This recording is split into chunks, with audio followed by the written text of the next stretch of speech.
Teresita Gonzalez, Jerwin and Gia Lazaro, Rosing de la Cruz and family, Precious Farm, Alex and Linda De Leon, Nar and Laarni Castro and family, Mayela Canlas and Luisa Malang family, Leonora Villorente, Edwin and Mary Ann Valeroso, Paula Christine Manabat, Mr. and Mrs. Lauren Mangulabnan, Abigail Mangulabnan, Romeo and Rachel Canasa, Nardo and Linda Mariano, Mangulabnan family, Marisa Sulit, pasasalamat sa kanyang kaarawan, special intention, Cap Alvin and Aaron Carpio and family, 3 kids, at para sa kalwalhatian ng kaluluwa ni na Ernesto Saturnina Siriaco, Felipa Vicente, Elena Amparo, Ramon Vincent, Jack, Jed, Trinidad, Salvador, Cherry Ann, Raimundo Los Biminda, Angelita, at Felipa. Jason Ariel, Marieta Brihido, at Father Aris. Salamat po.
Sa ngalan ng Ama at ng Anak at ng Espiritu Santo. Amen. Ang pagpapala ng ating Panginoong Jesucristo, ang pag-ibig ng Diyos Ama, at ang pakikipagkaisa ng Espiritu Santo, naway sumainyo lahat.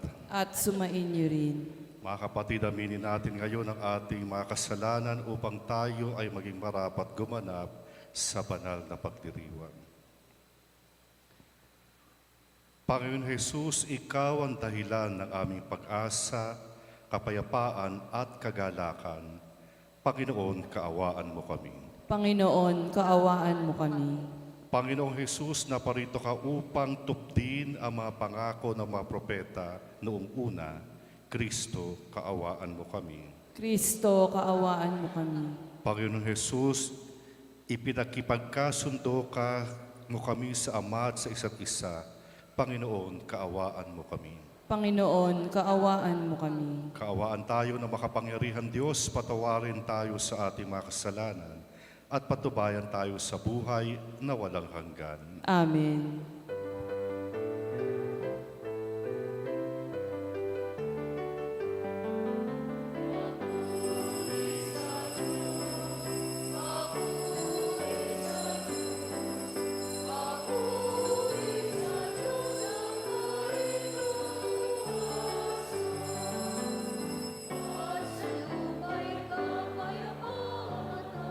Sa lupa'y kapayapaan, sa mga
Manalangin tayo.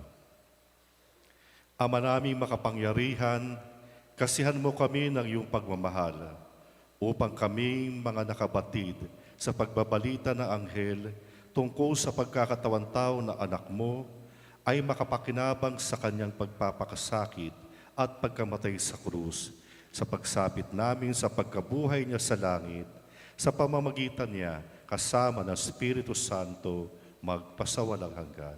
Amen.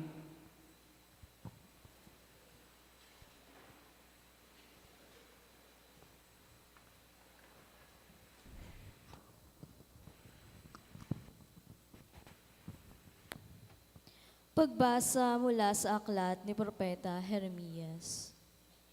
Nalalapit na ang araw, sabi ng Panginoon, na pasisibulin ko mula sa lahi ni David ang isang sangang matuwid, isang hari na buong karunungang maghahari. Paiiralin niya sa buong lupain ang batas at katarungan. Magiging matiwasay ang Huda sa panahon ng kanyang pamamahala, at ang Israel ay mapayapang mamumuhay. Ito ang pangalang itatawag sa kanya. Ang Panginoon ay matuwid. Sinasabi ng Panginoon, darating nga ang panahon na ang mga tao'y di na manunumpa ng ganito. Nariya't buhay ang Panginoong nagpalaya sa Israel mula sa Ehipto. Sa halip, sasabihin nila, saksi ko ang Panginoon na nagpalaya sa mga Israelita mula sa lupain sa Hilaga at sa lahat ng lupaing pinagtapunan ko sa kanila. Babalik sila sa sariling lupa at doon muling mamumuhay. Ang salita ng Diyos. Salamat sa Diyos. Mabubuhay siyang marangal at sasagana kailanman. Mabubuhay siyang marangal at sasagana kailanman. Turuan mo yaong haring humatol ng katwiran. Sa taglay mong katarungan, O Diyos, siya'y bahaginan. Upang siya'y maging tapat na mamahala sa iyong bayan, at pati sa mahihirap maging tapat siyang tunay. Mabubuhay siyang marangal at sasagana kailanman. Kanya namang ililigtas ang sinumang tumatawag, lalo yaong nalimot ng mga taong mahihirap. Sa ganitong mga tao, siya'y lubhang nahahabag. Sa kanila tumutulong upang sila ay maligtas. Mabubuhay siyang marangal at sasagana kailanman. Ang poong Diyos ng Israel, purihin ng taong madla. Ang kahangahangang bagay, tanging siya ang may gawa. Ang dakilang ngalan niya ay purihin kailanman, at siya ay dakilain nitong buong sanlibutan. Amen, amen. Mabubuhay siyang marangal at sasagana kailanman. Parangalan po natin ang mabuting balita.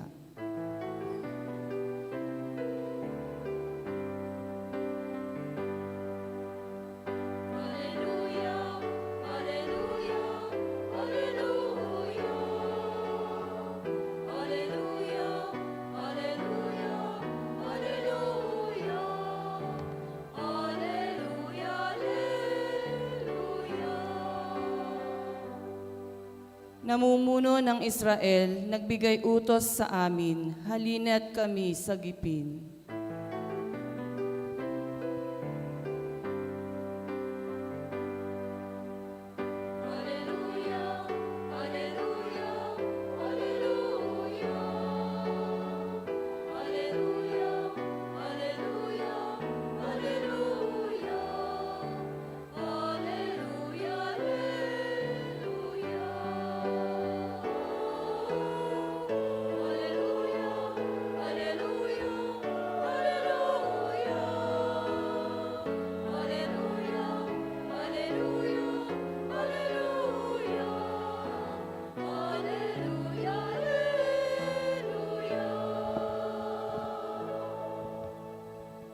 Sumainyo ang Panginoon. At sumainyo rin. Ang mabuting balita ng Panginoon ayon kay San Mateo. Papuri sa iyo, Panginoon.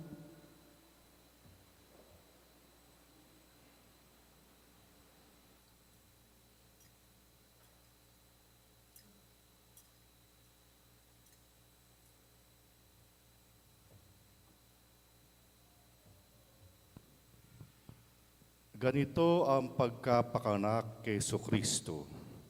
Si Maria na kanyang ina at si Jose ay nakatakda ng pakasalan. Ngunit bago sila nakasal, si Maria ay natagpo ang nagdadalang tao. Ito'y sa pamamagitan ng Espiritu Santo. Isang taong matuwid itong si Jose na kanyang magiging asawa. Ngunit ayaw niyang mapahiya si Maria, kaya't ipinasya niyang hiwalayan ito ng lihim. Samantalang iniisip ni Jose ito, napakita sa kanya sa panaginip ang isang anghel ng Panginoon. Sabi nito sa kanya, Jose, anak ni David, huwag ka matakot na tuluyang pakasalan si Maria, sapagkat siya'y naglihi sa pamamagitan ng Espiritu Santo. Manganganak siya ng isang lalaki at ito'y pangangalanan mong Jesus, sapagkat siya ang magliligtas sa kanyang bayan sa kanilang mga kasalanan. Nangyari ang lahat na ito upang matupad ang sinabi ng Panginoon sa pamamagitan ng propeta. Maglilihi ang isang dalaga at manganganak ng isang lalaki at tatawaging itong Emmanuel. Ang kahulugay, kasama natin ang Diyos. Nang magising si Jose, sinunod niya ang utos ng anghel ng Panginoon. Pinakasalan niya si Maria, ngunit hindi ginalaw ni Jose si Maria hanggang sa maipanganak nito ang isang sanggol na lalaki at pinangalanan nga niyang Jesus. Mga kapatid, ang mabuting balita ng ating Panginoon. Pinupuri ka namin, Panginoong Heso Kristo. Magandang umaga po sa inyong lahat. Kamusta na po kayo? Mabuti pa, no? Pangatlong araw na natin ngayon. Kaya ako maglo-loyalty check ako, ha? Maglo-loyalty check. Yung pong nakatatlong araw na ng simbang gabi, magsipalakpakan po kayo. Ayun, madami-dami ng konti, ha? Yung mga 2 araw pa lang, okay. Yung 1 araw, wala. Okay. So maganda yun, no? Magandang sinyalis yan na kayo'y nagiging tapat sa inyong sinumulan. Katulad ng Panginoong Ama na matapat sa atin. Mga kapatid, ngayong ikatlong araw ng ating pagsisimbang gabi, isang katauhan sa Ebanghelyo, lalo na itong salaysay ng pagsilang ng ating Panginoon, ang bibigyang daan ng ating pagninilay. At ang pangalan po niya ay Jose. Si Jose na kanyang ama ng ating Panginoon. At sinabi rito sa Ebanghelyo na si Jose ay isang matuwid na tao. Isang mabuting tao. Pero nagkaroon ng problema bago sila ikasal ni Maria. Si Maria ay nagdadalang tao. Hindi ba napakasaklap noon, no? Alam mo, ikakasal ka na sa iyong pinakamamahal na girlfriend, maya-maya mababalitaan mo buntis pala. Kayong mga lalaki, hindi ba magwawala kayo? No? Of course, no? Siyempre, naunahan ka, nasalisihan ka. Pero hindi ganon ang nangyari. Mga kapatid, si Jose ay isang halimbawa sa atin ng isang matapat na lingkod ng Diyos. At dahil doon, binigyan siya ng isang napakahalagang tungkulin sa kasaysayan ng ating kaligtasan bilang Ama ng ating Panginoon. Kaya meron po akong itatanong ulit. Kayo po ba'y sang-ayon sa kasabihan, like father, like son? Itaas po ang kamay na masang-ayon dito, like father, like son. Yung mga tatay dito, hindi kayo naniniwala, nakamukha niyo yung mga anak niyo? Wala, ay nako. O kayo mga misis, mga nanay, kayo ba'y sumasang-ayon sa kasabihang ito, like father, like son, na yung anak ninyo, hindi nyo kamuka, kundi kamuka na asawa nyo. Payag ba kayo? Taas kayong kamay, mga nanay, ayaw nyo rin. O, yung mga anak naman, lalo na yung mga lalaki dito, yung mga nasa labas dyan, naririnig nyo ko, ha? Kahit hindi nyo itaas yung kamay nyo, sang-ayon ba kayo na kayo ay kamukha ng tatay nyo? Pero kasabihan yun, ha? At malimit, ito ay tinatanggap bilang isang katotohanan. Oo nga, pag sinabing like father, like son, dapat ikaw ay maging anak ng tatay mo. At lahat ng katangian ng tatay mo dapat nasa sayo. Kaya kita nyo, nung maliliit yung mga bata, pag tinanong natin, ano gusto mo maging paglaki mo? Anong sinasabi? Okay, sinasabi nila yung mga profesyon ng mga paglaki nila. Gusto nila maging doktor, gusto maging piloto, gusto maging inhinyero, gusto maging seaman, no? Pero malimit, ang mga bata nagsasabi kung ano gusto nilang maging, ay kung ano ang ginagawa ng kanilang tatay. At sa katunayan nga, kung ano ang tatay, ganon din ang ginagawa ng anak at na kanilang magiging salin lahi. Ako po naalala ko yung aking sa father's side ko, simula sa aking lolo hanggang sa mga naging anak at pati sa mga naging apo niya, kung anong trabaho ng lolo ko ay ng trabaho ng apo. Nagtatrabaho po sila dati sa PNR. So lahat ng mga nasa side ng father ko, ang trabaho nasa PNR. Ito po yung Philippine National Railway. Yung nga lang iba-iba yung kanilang gawain. Pero doon, ito yung tumatak. Pag sinabing pamilya ng ano, doon lahat nagtatrabaho yan. Kaya magkakakilala yan. Dahil kung anong ginagawa ng ama, ayun din ang inaasahang gagawin ng anak. Like father, like son. Totoo ito. Dahil kung ang Diyos ang ating Ama, anong sabi sa Ebanghelyo? Maging katulad kayo ng Ama na siyang banal. Be holy as your heavenly Father is holy. Bakit kaya kinakailangan ibang pinagmulan kundi ang ating tatay? Siya ang nagpunla nitong katangian na ating pagkatao sa kanyang asawang babae at dito dinala sa sinapupunan. Ito ang pangunahing katotohanan. Bakit kailangan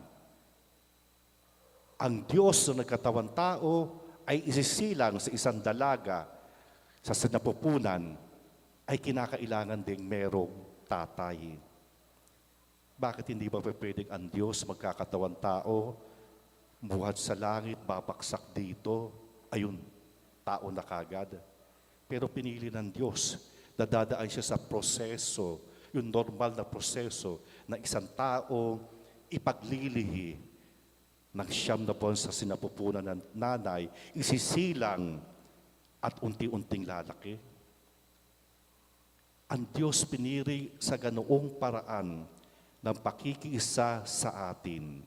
Sa kanyang kapangyarihan, siya'y nagpakumbaba at pinili ang isang dukha, katulad ni Maria, at ngayon si Jose para maging kanyang ama-amahan.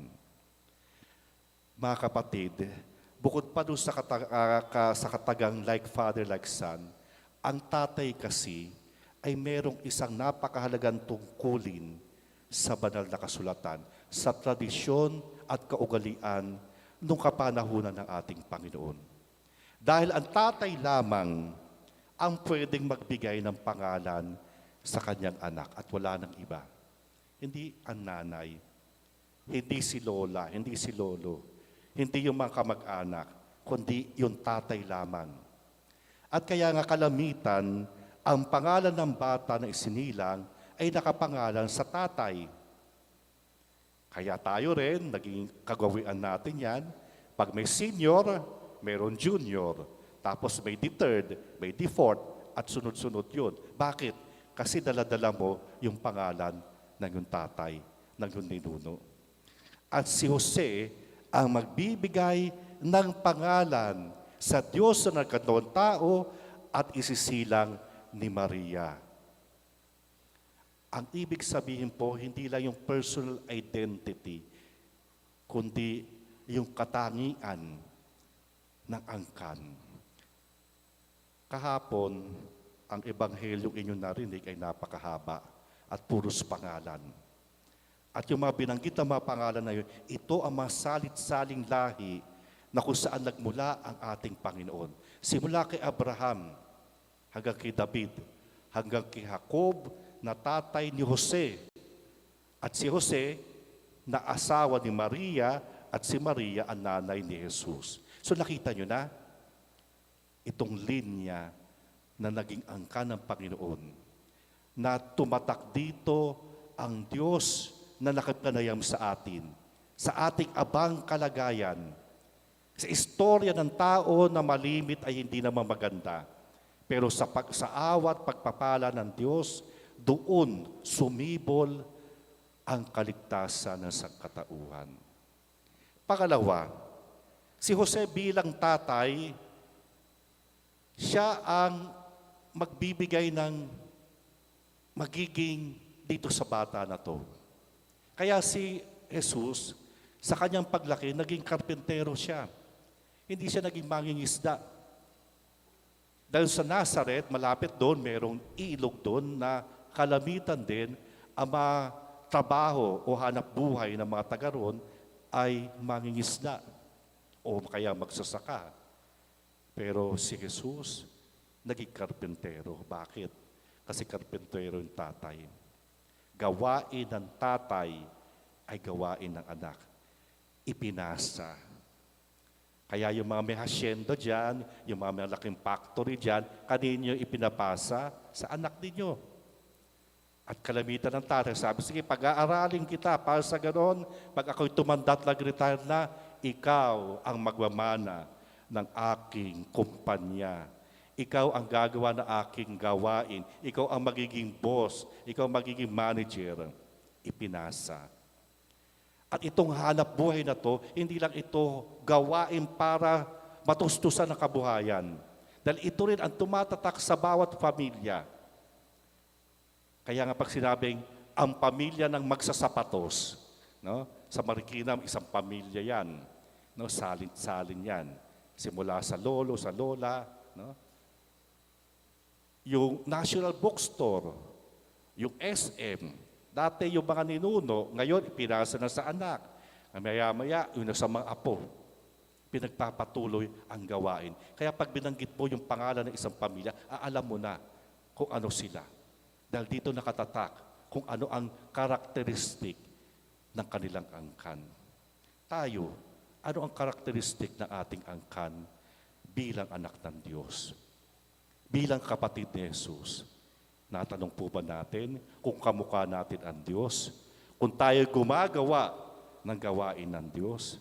Dahil kung hindi, hindi tayo tunay na anak ng Diyos.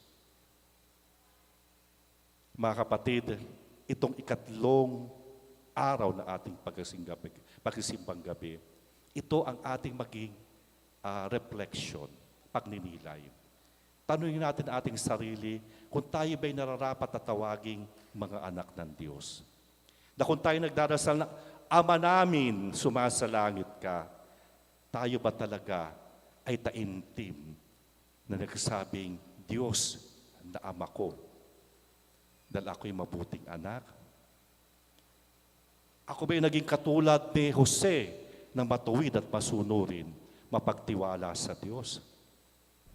O kayong mga tatay, kayo ba'y naging tapat sa inyong tungkulin bilang ama sa inyong tahanan, sa inyong asawa, sa inyong mga anak?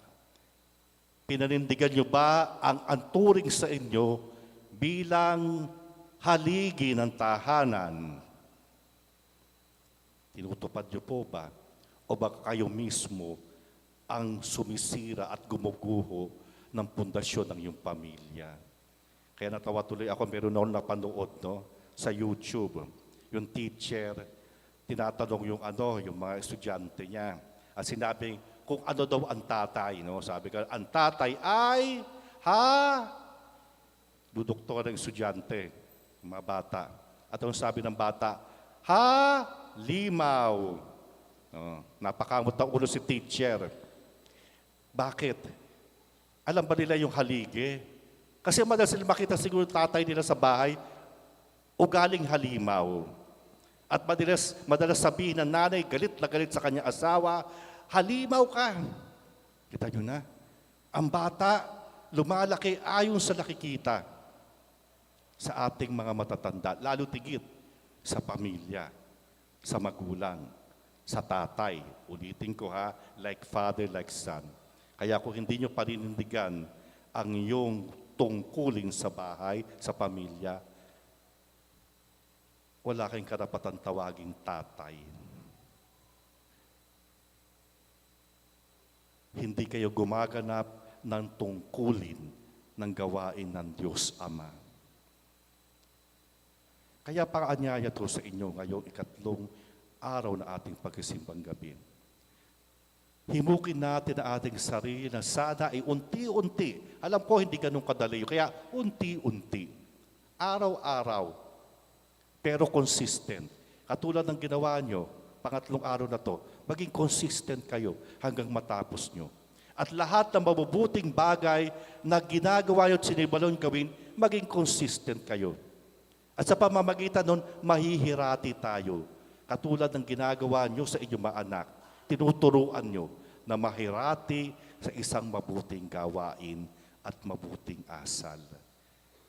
Dahil kayong mga magulang, lalo tigit ang tatay, kayo ang inaasahan ng ating simbahan at ng lipunan na magkaroon ng mabubuting mamamayan, na magkaroon ng mabubuting kabataan, na magkaroon ng mabubuting mga bata. Hindi po yung teacher ang may pangunahing tungkulin yan, kundi kayo po sa inyong tahanan. Kaya hiligin natin at ipagdasal natin sa ating mahal na Panginoon sa pamamagitan ng ating pamimintuho kay San Jose, na sana'y patatagin ang ating naisin na lumago sa pananampalataya at patuloy na magtiwala sa ating Ama sa Langit, na tayo sa ating gawaing araw-araw ay gagabayan niya rin at aalalayan tayo lalo tigit sa panahon ng mga pagsubok at paghihirap. Amen. Magsitayo po lahat para sa panalangin ng bayan. Mga kapatid, sa pagpapatuloy ng simbang gabi, idulog natin ang ating mga kahilingan at pangangailangan sa Panginoon na may pusong puspos ng pag-asa at pagtitiwala. At sa bawat kahilingan ay ating itutugon, Panginoon, dinggin mo kami. Panginoon, dinggin mo kami.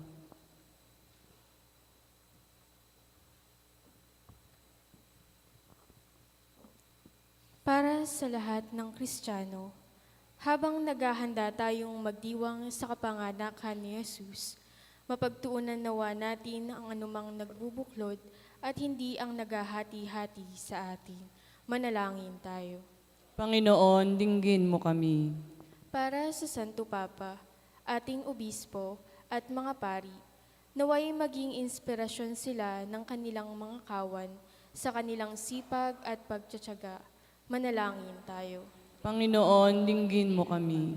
Para sa lahat ng bansa at mga kasamahang pandaigdigan, naway patnubayan ang kanilang mga plano at gawain ng diwa ng kapatiran, pagkakaisa at pagkakawang gawa. Manalangin tayo. Panginoon, dinggin mo kami. Para sa lahat ng mga ama, naway pangatawanan nila ang kanilang pananagutan bilang magiliw na kasama ng kani-kanilang mga kabiyak at kasangkapan ng kalinga ng Diyos sa kanilang mga anak, bilang pagtulad sa halimbawa ni San Jose. Manalangin tayo. Panginoon, dinggin mo kami. Para sa ating lahat ngayong taon ng Hubileo, palakasin nawa nito ang ating pananampalataya at matulungan tayong makilala ang Panginoong muling nabuhay Sa ating pang-araw-araw na buhay, manalangin tayo. Panginoon, dinggin mo kami.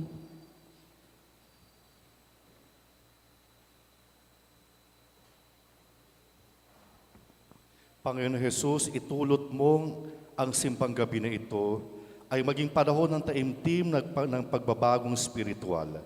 Naway magsikap kami makapaghanda para sa pagdiriwang ng iyong pagsilang, ikaw na nabubuhay at tagahari, kasama ng Espiritu Santo, magpasawalang hanggan. Amen.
Manalangin kayo mga kapatid upang itong ating paghahandog ay kalugdan ng Diyos amang makapangyarihan. Tanggapin nawa ng Panginoon itong paghahain sa iyong mga kamay, sa kapurihan niya at karangalan sa ating kapakinabangan at sa buong sambayanan niyang banal. Ama naming lumikha, ang mga alay naming nakahain sa iyong dambana ay pabanalinawa ng paglukob ng Banal na Espiritu na pumuspos sa sinapupunan ng mahal na Birhen Maria upang magdalang tao at magsilang sa iyong anak na siyang namamagitan sa Ama kasama ng Espiritu Santo magpasawalang hanggan. Amen. Subayin niyo ang Panginoon. At sumain niyo rin. Itaas sa Diyos sa inyong puso at diwa. Itinaas na namin sa Panginoon. Pasalamatan natin ang Panginoong ating Diyos. Marapat na siya ay pasalamatan. Ama naming makapangyarihan, tunay ngang marapat na ikaw ay aming pasalamatan sa pamamagitan ni Jesucristo na aming Panginoon. Ang pagsusuko mo sa Kanya ay ipinahayag ng lahat ng mga propeta. Ang pagsilang niya ay pinananabikan ng mahal na Birhen na kanyang inang tunay sa kapangyarihan ng Espiritong Banal. Ang pagdating niya ay inilahan ni San Juan Bautista sa kanyang pagbibinyag. Ngayon pinaghahandaan namin ang maligayang araw ng kanyang pagsilang. Kami nananabik at nananalangin lubos na makaharap sa kanyang kadakilaan. Kaya kaisa na mga anghel na nagkisiawit ng papuri sa iyo nang walang humpay sa kalangitan, kami nagbubuni sa iyong kadakilaan.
Ama naming banal, ikaw ang bukal ng tanang kabanalan. Kaya't sa pamamagitan ng Espiritu, gawin mong banal ang mga kaloob na to upang para sa amin ay maging katawan at dugo ng aming Panginoong Jesucristo. Bago niya pinagtiis ang kusang loob na maging handog, hinawakan niyang tinapay. Pinasalamatan kanya, pinaghati-hati niya yun. Iniabot sa kanyang maalagad at sinabi, tanggapin niyo lahat ito at kanin. Ito ang aking katawan na ihahandog para sa inyo.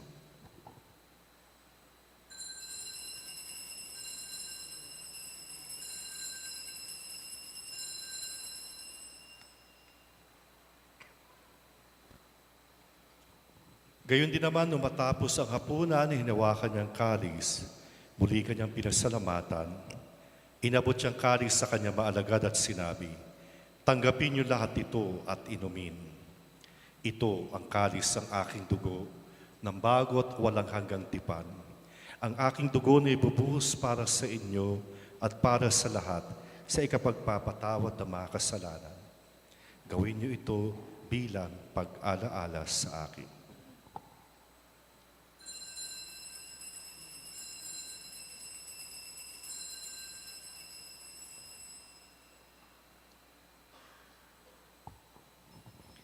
Ipagbunyi natin ang misteryo ng pananampalataya.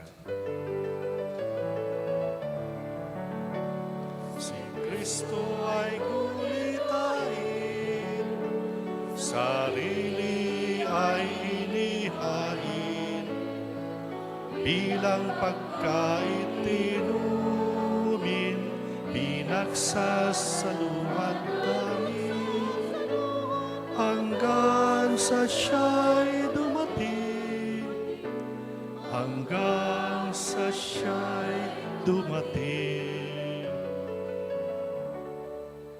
Ama, ginagawa namin ngayon ang pag-alaala sa pagkamatay at muling pagkabuhay ng iyong anak. Kaya tinialay namin sa iyo ang tinapay na nagbibigay buhay at ang kalis na nagkakaloob ng kaligtasan. Kami nagpapasalamat dahil kami iyong minarapat na tumayo sa harap mo upang maglingkod sa iyo. Isinasamo namin na kami magsalo-salo sa katawan at dugo ni Kristo ay mapuklod sa pagkakaisa sa pamamagitan ng Espiritu Santo. Ama, lingapin mo ay yung simbahang laganap sa buong daigdig. Puspusin mo kami sa pag-ibig kay isa ni Francisco na aming Papa at ni Florentino na aming Obispo at ng Tanang Kaparian. Alalahanin mo rin ang aming mga kapatid na nahimlay na may pag-asang sila'y muling mabubuhay. Gayon din ang lahat na mapumanaw. Kaawaan mo sila at patuloyin sa iyong kaliwanagan. Kaawaan mo at paging dapating kaming lahat na makasalo sa iyong buhay na walang wakas, kay isa na mahal na Birhen Maria na ina ng Diyos, kay isa ni San Jose na kanyang kalis-linisang esposo, kay isa ng mga apostol at lahat ng mga banal na namuhay dito sa daigdig ng kalugod-lugod sa iyo. May pagdiwang nawa namin ang pagpupuri sa ikararangal mo sa pamamagitan ng anak na aming Panginoong Hesukristo. Sa pamamagitan ni Kristo, kasama niya at sa Kanya, ang lahat ng parangal at papuri sa iyo, Diyos amang makapangyarihan, kasama ng Espiritu Santo, magpasawalang hanggan.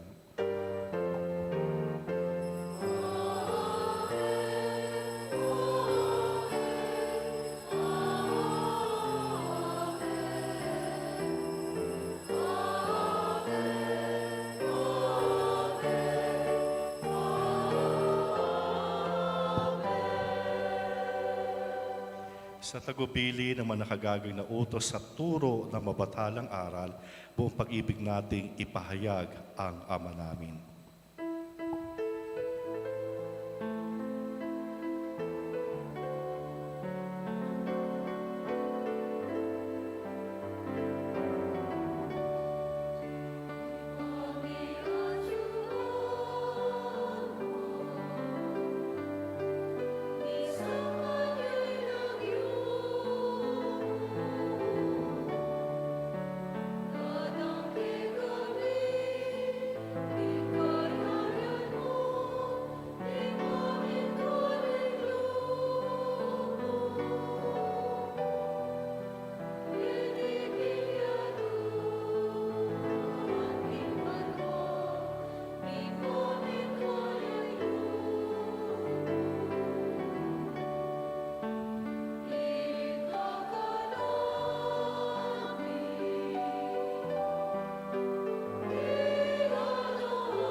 Hinihiling namin na kami iadyas sa lahat ng masama, pagkalooban ng kapayapaan araw-araw, iligtas sa kasalanan at ilayo sa lahat ng kapahamakan, samantalang aming pinananabikan ng dakilang araw ng pagpapahayag ng tagapagligtas naming si Jesucristo.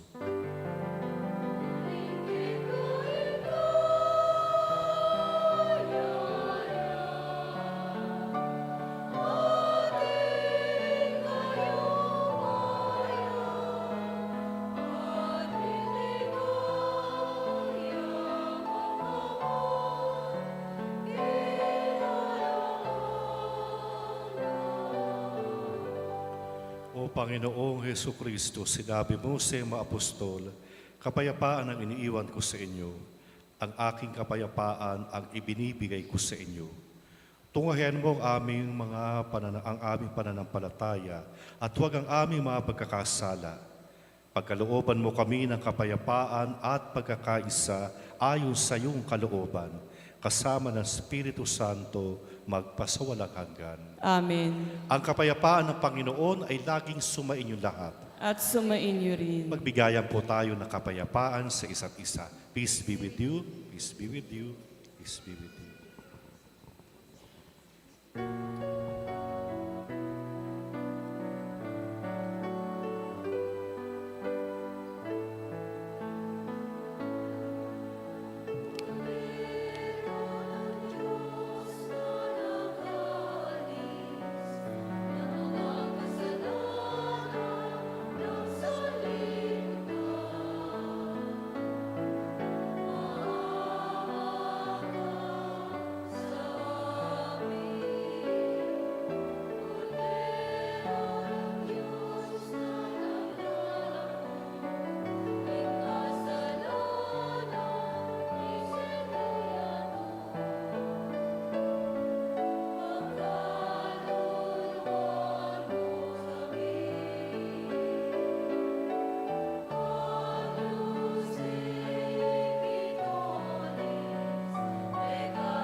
Narito mga kapatid, si Jesus ang Kordero ng Diyos.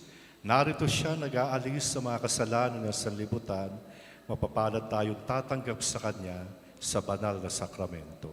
Panginoon, hindi ako karapat-dapat na magpatuloy sa iyo, ngunit sa isang salita mo lamang ay gagaling na ako.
Manalangin tayo. Ama namin mapagmahal, ngayong aming pinagsaluhan ang iyong piging na banalan. Aming nawang pakinabangan ang walang kupas na bigay ng walang malo na pagsilang na anak mong aming ipinagdiriwang.